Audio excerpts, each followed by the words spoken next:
Hello, welcome to episode 11 of the podcast.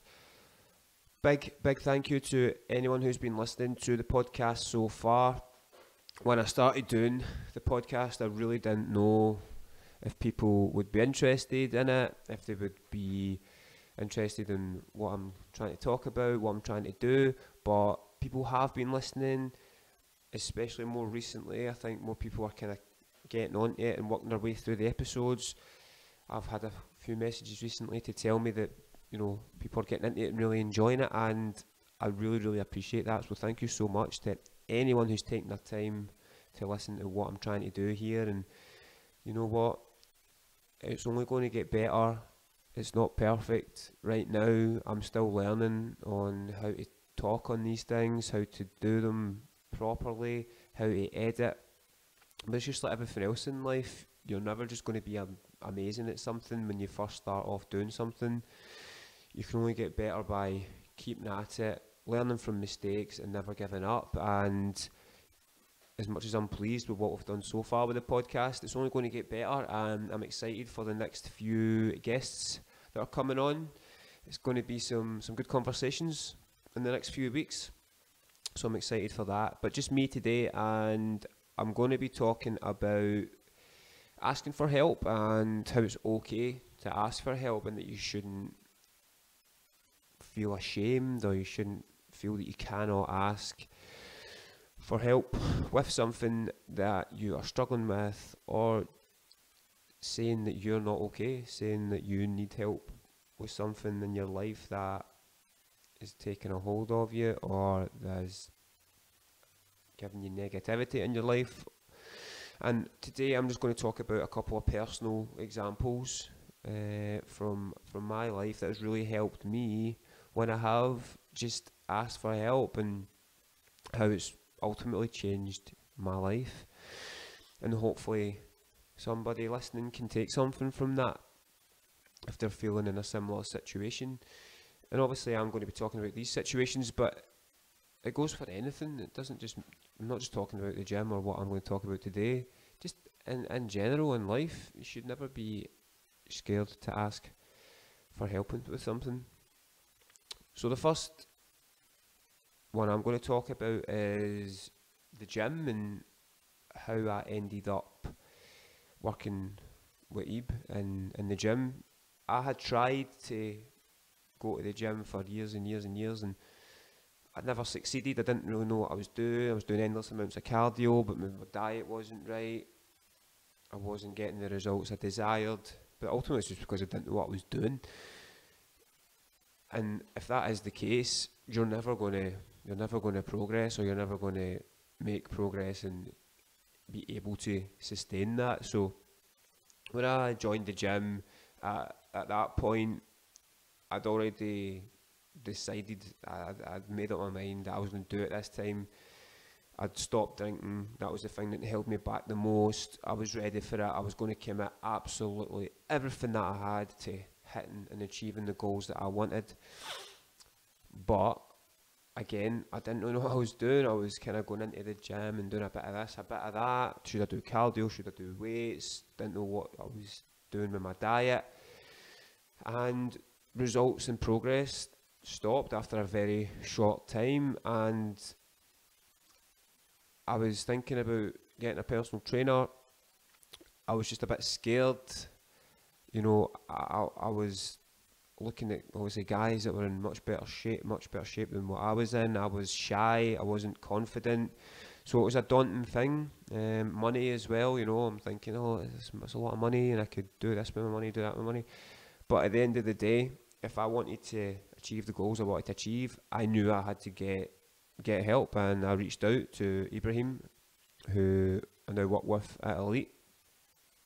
I reached out to him for help, and thank God I did. If I never, there's no way that I would be sitting here doing this right now, talking to you guys, because he taught me about sustainability. He taught me about getting results but making it last and carrying it on and always trying to better myself. And It's exactly what I needed. If I'd started with another trainer who was just right, let's get you into shape and as quick as possible, and we'll do it the most extreme way we can, I don't know if I would have enjoyed that. I don't know if I would have stuck to that, and I definitely don't think I could have carried that on going down in life. I mean, we're 5 years on now, and you know, I'm sitting here as a coach helping other people make changes to their lives, and yeah, I'm just very thankful that I asked Ebe for help. It was just basically the kind of right place at the right time, and if I was ashamed or too scared in the end to actually do that, I have no idea where I would be right now, and it's scary to think that. Would I be back drinking? Would I still be overweight, unfit, not doing all the things that I love doing now, and ultimately being happy? So asking for help in the gym from Ebe was definitely the best thing I ever done. And it's, you know, think about working with a coach as an investment in your life, because if you get help off a coach who's proven with results, and you follow the plan that the coach gives you, then you know you're going to get the results, and you're going to that money that you're spending on that coach is 100% worth it, and way more better for you than, you know, spending your money on clothes and shoes and holidays, because you know all that stuff's good at the time, but if that's what I chose to spend my money on then I wouldn't be doing this today. And you know, thank God that that's not the case. So that was the first situation I was talking about, reaching out for help there in the gym. So I'm now going to talk about a kind of turning point in my life when I wasn't doing too well, and what happened was I was drinking heavily at this point, and I was 23, I think at this point, and I knew I'd known for a long time that I had a problem with alcohol. I knew from when I was a lot younger there was an issue there. I just was scared to tell people or admit it. I mean, never mind telling other people, I was scared to admit it to myself, because, you know, I didn't want to have a problem. I wanted to tell myself that it was a phase, that I would grow out it, or that it was just because I was having a laugh or whatever.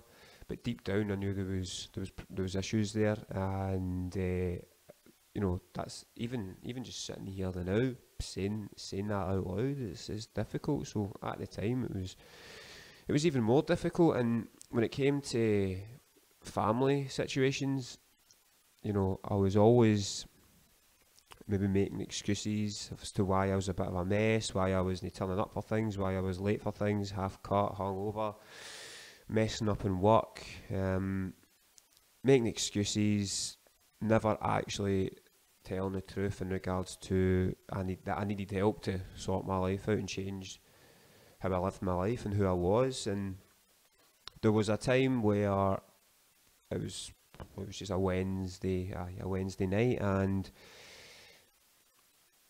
I went to a gig, and I was just done the usual. I'll have a few drinks before the gig, went to the gig, I'll have a couple of pints and that's it, working tomorrow, and ended up out all night, drinking all night, out in clubs.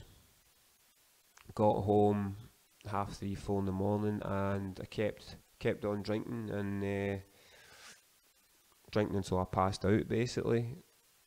I should have been up for work at 7:30, 8 o'clock in the morning the next day, and I never woke up.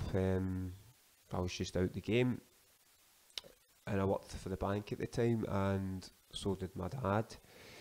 So obviously when I've not turned up to work at 10, 11, 12 o'clock, people are getting worried, and you know, it's something that I'm obviously looking back very ashamed of. But you know, they phoned my dad and they're saying, you know, your boy's not turned up.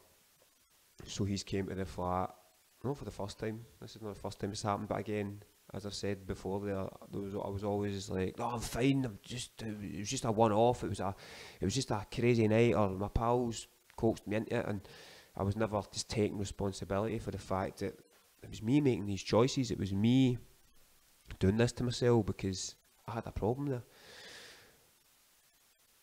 So he comes round to the flat, and it's after lunchtime, and you know, he finds me there, and I'm unconscious, sleeping, passed out for the drink, and obviously I wake up, and you know, he just says to me,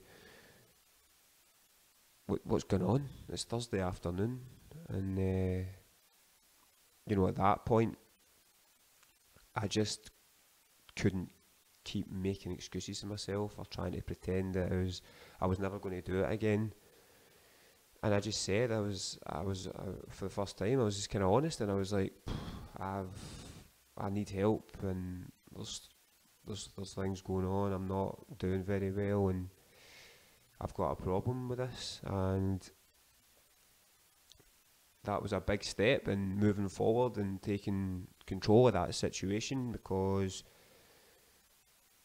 you know, it was a bit of relief there when I've explained that. And that day I went to my dad's with him, and I stayed with him for a wee bit to sort myself out, get my head straight, get back to work, as embarrassing as that was, going back after that. But you know, saying that to him was a big step forward for me. And as much as that wasn't, unfortunately I did fall back into drinking a wee bit after that. That was close to the point where I'd stopped, and when I did stop, he was very proud of that, because obviously by that point he knew things, what the kind of situation was. He knew there was a problem. He knew that I kind of had to do this. So when he passed away, it was the thought of him being so proud of me that helped me stay off it, essentially, and helped me stay out the pub. And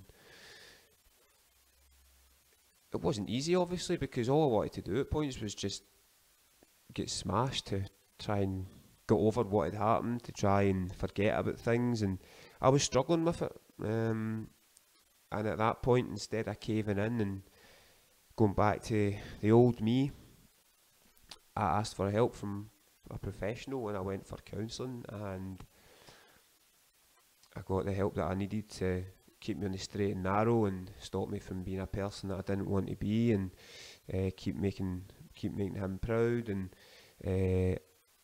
I'm really, looking back, I'm really glad that I've done that, because I feel that it really helped me move on in my life, push on with being a better person, and changing who I was and how I lived my life. And it's hard to sit here and say that, you know. I was terrified for years to admit that there was an issue there, that I had a problem, and I was always making excuses and telling even myself that I didn't have a problem. But at the end of the day, especially when it came to my dad, when I told him, all he wanted to do was help me. You know, he wasn't angry, he didn't disown me, he just wanted me to get better. He was my dad, and I had all that fear for all this time of thinking, what's he going to think of me if I'm honest here? And at the end of the day, anybody who cares about you, friends, family, guys you work with, they're only going to want you to get better and help you in these situations. So that's exactly why I'm dedicating myself to this job, and I give everything to being a coach now, because all I want to do is help people, because all I want to do is help people achieve their goals, become healthier, more confident individuals, for people who can sit there and go, you know, I'm really proud of myself for, you know, having that goal and following it through and hitting that. And that's really all I want to do, is I just want to help people, and I want to help people get through things that they maybe thought they couldn't without the help of me or whoever else. And yeah, basically the biggest point, the biggest take home message of what I'm trying to get at here is, don't ever be afraid to ask for help. Don't ever feel embarrassed to admit that you have a problem, that you want to fix it, because at the end of the day, it will probably be the best thing that you ever do by saying there's an issue, I want to sort it, and I want to move on in my life, and there's always going to be someone there to help you. And as I'm speaking here from personal experience to say that it was those two situations that I just talked about were life changers for me. But if I just balled it all up and decided to try and sort it out myself, or that I was too scared to talk to anybody about it, I really wouldn't like to think where I would be today. So yeah, I hope that this is sounding how I was hoping it would sound. It can be quite difficult to talk about those kind of things, and even now I'm past it all, it's still hard for the words sometimes to come out my mouth, and but here I am trying my best to open up, to do it, to hopefully help people in a similar situation. If anybody out there feels that they need somebody to talk to for something similar, then give me a shout, and I might not be able to help you, but if I can, I will certainly try. Or your family, or a professional in whatever area that you're feeling that you need help with. And that is all for today. Thank you so much to anybody that listened, and I will speak to you all very soon. Thank you.